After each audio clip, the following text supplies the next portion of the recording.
Hibah. Hibah dalam arti pemberian juga bermakna bahwa hibah, penghibahan, bersedia melepaskan haknya atas benda yang dihibahkan. Dikaitkan dengan suatu perbuatan hukum, hibah termasuk salah satu bentuk pemindahan hak milik.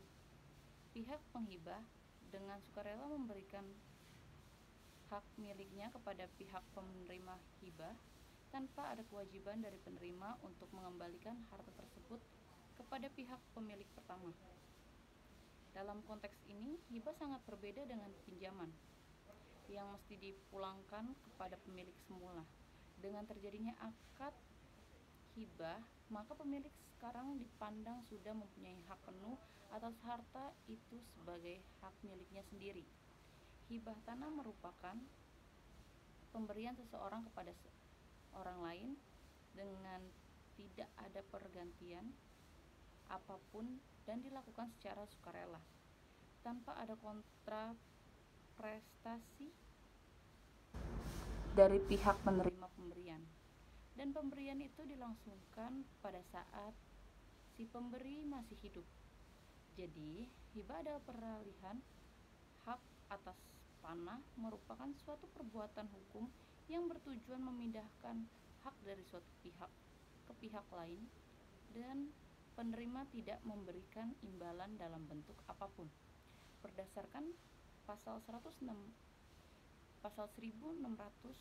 BW yang dimaknakan pemberian atau hibah merupakan suatu perjanjian di mana pihak yang satu menyanggupi dengan cuma-cuma secara mutlak memberikan suatu benda pada pihak yang lainnya. Pihak mana menerima pemberian itu sebagai suatu perjanjian, pemberian itu seketika mengikat dan tidak dapat dicabut kembali begitu saja menurut kehendak suatu pihak. Jadi, berlain sekali sifatnya dari suatu hibah wasiat atau pemberian dalam suatu testament yang baru memperoleh kekuatan mutlak apabila orang yang memberikan benda sudah meninggal dan sebelumnya ia selalu dapat ditarik kembali. Agar dapat dikatakan tentang suatu pemberian, pembuatan itu harus bertujuan memberikan suatu hadiah bekalah.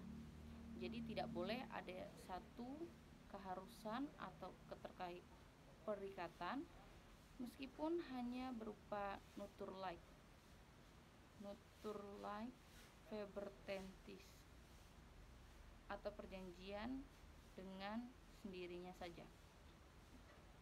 Perkataan pemberian dalam pasal 1666 KUH Perdata dipakai dalam arti kata yang sempit karena hanya perbuatan-perbuatan yang memenuhi syarat-syarat disebutkan di situ dinamakan pemberian. Misalnya, syarat dengan cuma-cuma yaitu tanpa pemberian di sini dapat dikatakan tentang suatu formal scanning. Hanya satu memenuhi formalitas pemberian atau hibah. Hal yang diatur dalam perjanjian hibah ialah yang pertama itu adalah objek. Menurut ketentuan yang terdapat dalam pasal 1667 KUH Perdata yang berbunyi, hibah hanyalah dapat mengenai benda-benda yang sudah ada jika hibah itu meliputi benda-benda yang baru akan ada di kemudian hari, maka sekedar mengenai itu hibahnya batal.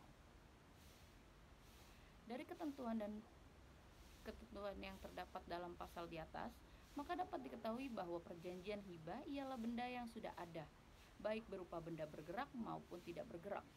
Benda bergerak berupa uang, perhiasan, maupun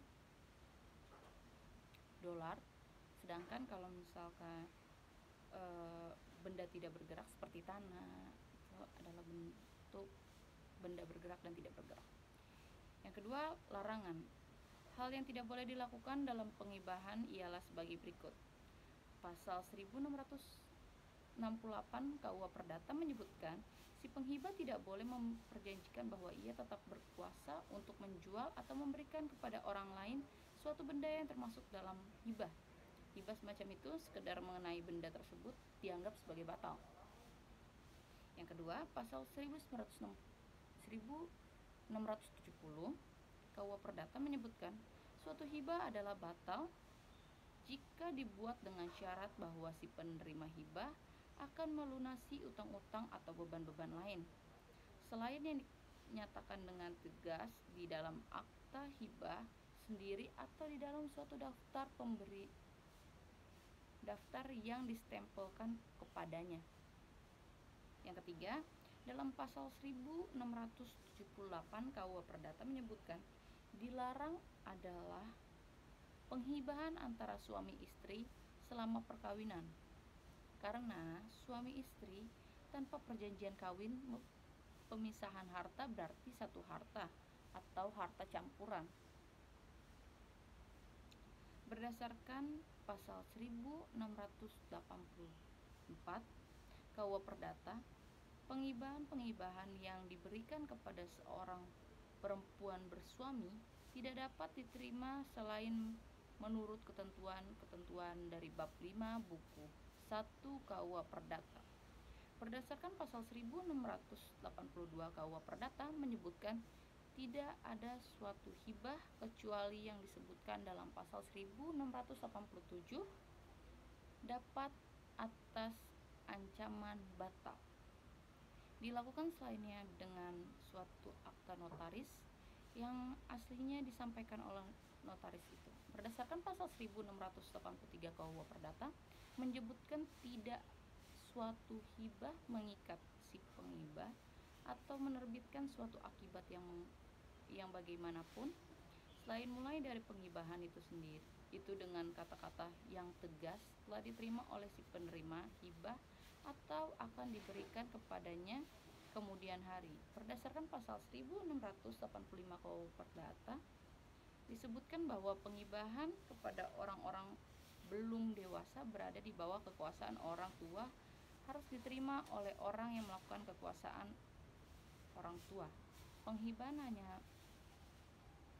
kepada orang-orang belum dewasa yang berada di bawah perwakilan atau orang-orang terampu harus diterima oleh si wali atau si pengampu, yang untuk itu harus dikuasakan oleh pengadilan negeri. Berdasarkan pasal 1686 KUH Perdata menyebutkan hak milik atas benda-benda yang termaktub dalam penghibahan, sekalipun penghibahan itu telah diterima secara sah, tidaklah berpindah kepada si penerima hibah selain dengan jalan penyerahan yang dilakukan menurut pasal-pasal 612, 1613 dan 616 dan selanjutnya.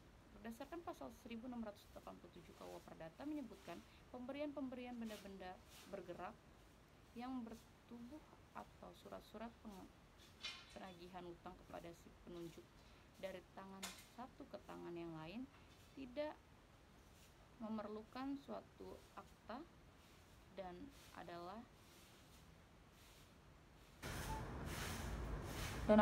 sah dengan penyerahan berkala kepada si penerima hibah atau kepada orang pihak ketiga yang menerima pemberian itu atas nama si penghibah.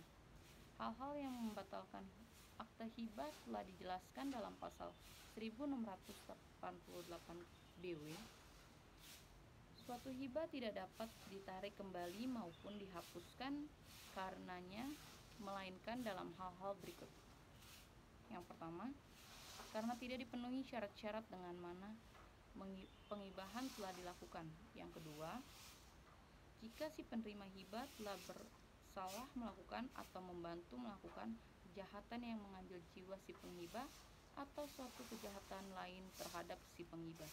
Yang ketiga, jika ia menolak pemberian tunjangan nafkah kepada si penghibah setelah orang itu jatuh dalam kemiskinan. Yang keempat, hanya kepada non-ahli waris diatur batas jumlah harta atau benda atau barang yang dapat dihibahkan, sehingga juga perlu melihat bagian kedua BW. Khususnya pasal-pasal memuat ketentuan tentang batasan Korti, yakni pasal 913, pasal 949 dan pasal 920 serta peraturan perundang-undangan lainnya seperti UU Perkawinan. Yang kelima, adanya unsur perbuatan melawan hukum dalam hal penghibahan dapat pula membatalkan akta hibah. Ketidakcermatan kantor pertanahan dan penerbitan sertifikat yang berasal dari hibah palsu seringkali terjadi karena tidak meneliti apakah hibah atas tanah dibuat oleh PPAT atau tidak. Akibatnya, berbagai sengketa tanah dengan sertifikat berasal dari hibah palsu yang bermunculan. Hibah atas tanah karena pemberi hibah memberi secara cuma-cuma awalnya tidak terjadi objek pajak, tetapi dengan berjalannya waktu ternyata hibah dilakukan untuk melakukan transaksi jual beli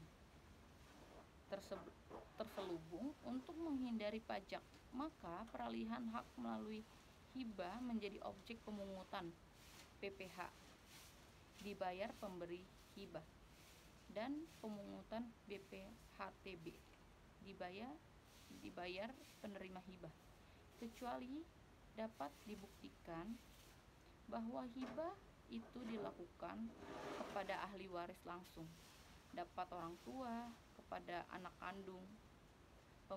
Pembebasan pajak itu pun tidak secara otomatis, tetapi harus memohon surat keterangan bebas atau SKB pajak kepada kantor